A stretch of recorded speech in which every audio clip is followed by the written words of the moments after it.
Tá valendo, então tá bom. Que bom.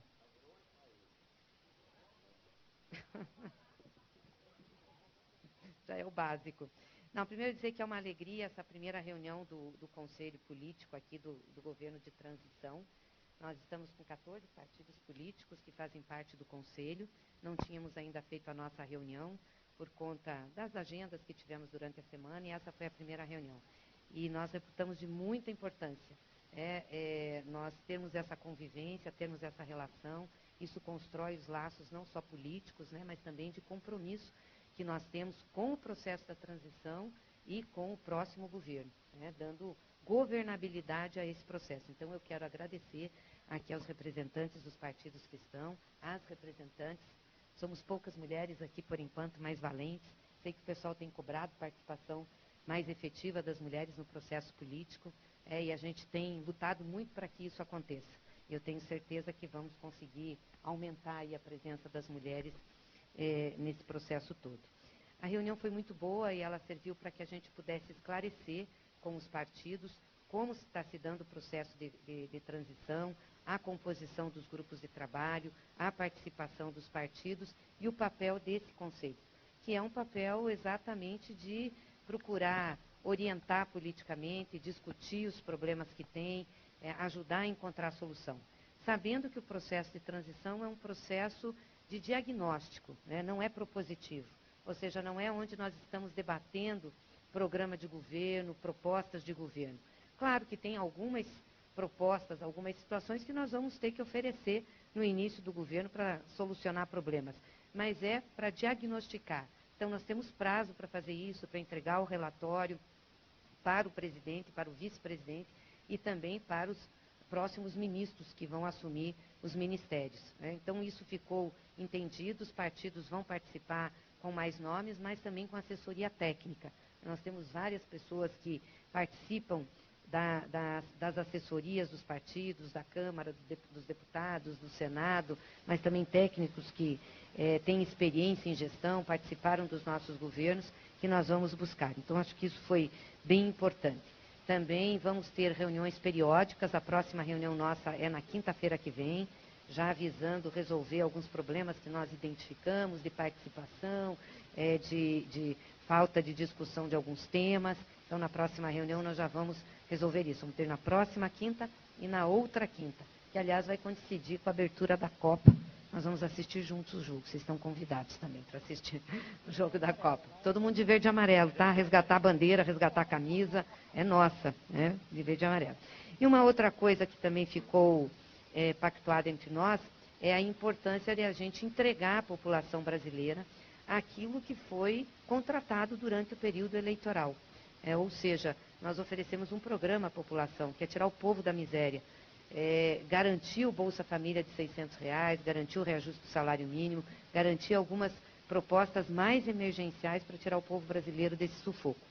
E é importante registrar aqui, que foi uma avaliação que nós fizemos, que essas propostas, elas foram propostas apresentadas pelas duas candidaturas que disputaram a presidência da República. Eu acho que vocês lembram, pelo menos na última semana, antes do segundo turno, a proposta de garantir os R$600 do Bolsa Família, de reajustar o valor do salário mínimo, o Farmácia Popular, foram propostas apresentadas pelos dois candidatos. Então, a gente pode dizer com muita tranquilidade que 100% dos eleitores que votaram para presidente da República aprovaram isso. Então, isso é uma obrigação, é uma responsabilidade que nós temos e, claro, é um entendimento nosso também de política pública. Então, nós temos um acordo entre os partidos que compõem aqui o nosso conselho, de que a PEC do Bolsa Família, excepcionalizando a totalidade do programa Bolsa Família, é essencial para que a gente atenda a essas reivindicações e a esses compromissos que nós tivemos com o povo brasileiro. Então, acho que isso é bem importante, porque isso tem reflexo, né, no Congresso Nacional e que é pela política que nós vamos resolver isso. Tá? Então, foi a primeira reunião que a gente teve, reputo muito positiva, muito boa. Espero que a próxima também, e que todos aqui estejam integrados nesse processo da transição e depois, é claro, na participação do nosso governo e na sua governabilidade. Tudo bem, bom dia, Matheus, Valor Econômico. A senhora colocou que era uma reunião de diagnóstico, mas acredito que é inevitável tratar da PEC porque é uma urgência, né? E o governo depende disso para arrancar. Como foi a conversa nesta reunião sobre a PEC e como vocês receberam essas críticas e reações do mercado ontem à fala do presidente Lula? Primeiro, nós recebemos com espanto, porque eu não sei o que o presidente Lula falou que pudesse fazer uma variação tão grande do sentimento de mercado.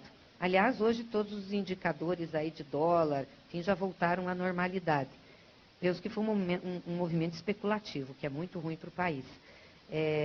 O mercado não tem que se preocupar, conhece quem é Lula, sabe como ele trabalha com as finanças públicas, a responsabilidade que tem, e também conhece o compromisso social que ele tem. Ele falou isso durante a campanha inteira, que ele tinha um compromisso de acabar com a fome, tinha um compromisso de gerar emprego, tinha um compromisso de fazer desenvolvimento social.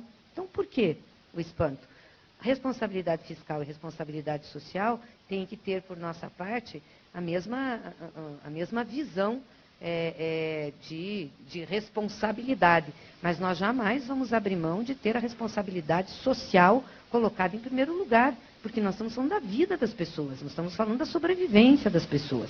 E por isso que o nosso entendimento nessa reunião foi muito bom, que nós precisamos ter a PEC do Bolsa Família, para ficar claro, não é PEC de transição, é a PEC do Bolsa Família. Nós queremos que esse programa seja excepcionalizado. Não é possível um país como esse, que tem tanta produção de comida, um país que tem tanta riqueza natural, a gente tenha milhões de pessoas passando fome. É vergonhoso, é feio.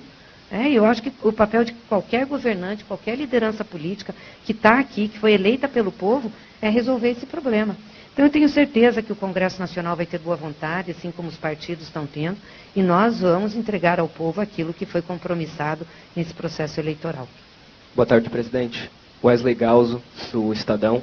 Presidente, hoje de manhã, os comandantes das 3 Forças Armadas emitiram uma nota em que eles reconhecem a legitimidade das manifestações bolsonaristas, golpistas que estão acontecendo no país e criticam autoridades políticas e, de maneira velada, o judiciário por causar desarmonia no país. Qual que é a avaliação da senhora e dos demais partidos aqui representados sobre essa nota e se esse comportamento das Forças Armadas não ajuda a tensionar esse processo de transição e fazer uma passagem tranquila de governo, de bastão?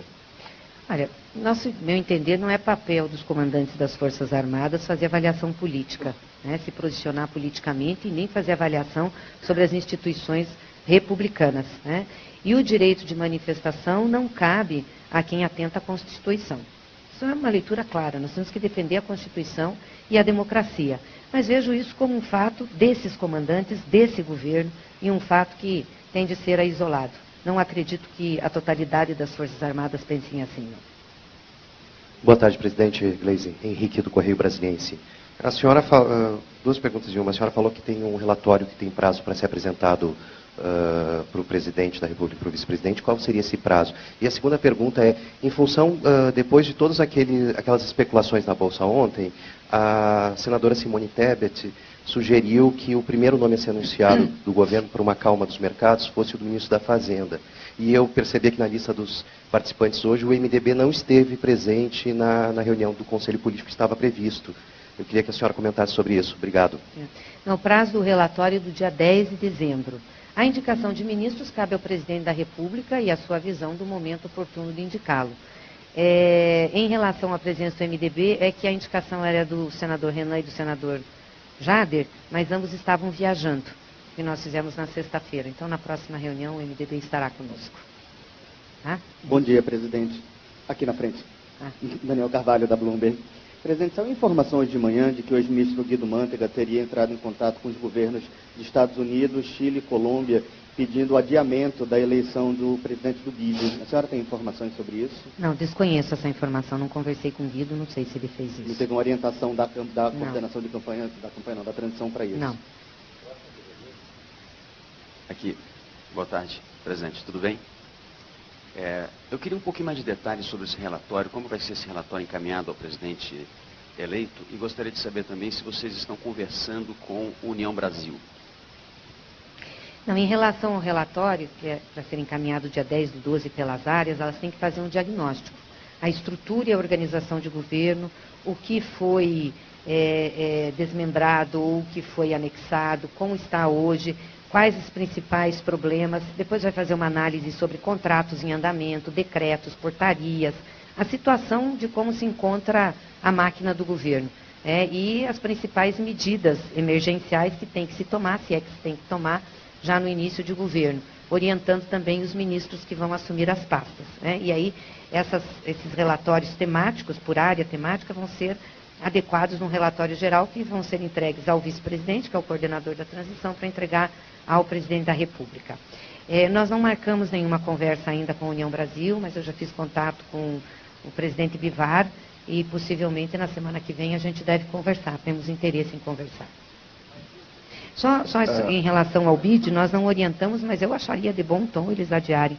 Nós temos um governo que foi eleito agora, né? Não tem por que não esperar a posse do governo para poder fazer indicação. Boa tarde, presidente. Bruno Guaj, Jornal Globo, aqui no meio. Eu gostaria de saber quais são os obstáculos políticos para indicar mais membros da transição. Se existe alguma expectativa de terminar de fazer esses anúncios e se hoje vai haver mais anúncios? Eu não sei, nós já temos alguns grupos mais encaminhados, mas eu não sei se a gente consegue fazer hoje o anúncio, porque o vice-presidente Geraldo Alckmin não está aqui, voltou a São Paulo. Se der, a gente conversa com ele e ele faz lá o anúncio de grupos. É porque nós estamos tentando fazer a composição, então vai ter algumas outras indicações para não ficar fazendo depois, e podemos fazer adequação também, faltando nome, podemos fazer a portaria de nome adendando aos grupos, mas é mais para tentar já sair com a coisa ajustada. Então, Oi, presidente. Bom dia. Mariana Holanda, da Folha. Eu queria saber, voltando no assunto das Forças Armadas, se vocês tentaram algum contato com integrantes das Forças Armadas hoje, se vocês veem com preocupação eventuais repercussões dessa nota, e se isso poderia, talvez, apressar a indicação de nome, se vocês já têm alguém engatilhado? Não, já falei sobre a questão da nota. A transição, sim, fará contato, terá através do grupo de trabalho da defesa, que está sendo elaborado.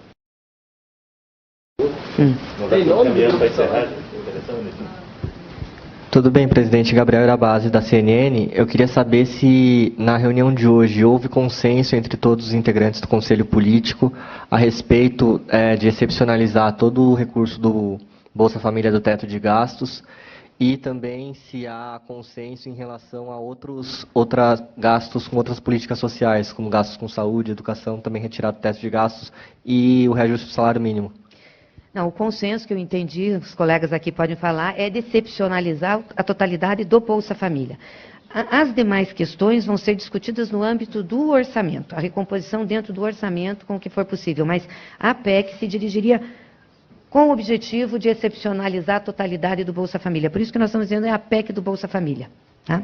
Ô, presidente, só para complementar uma coisa. E eles também têm. Tá bom? Bom, gente, obrigada, viu? Até.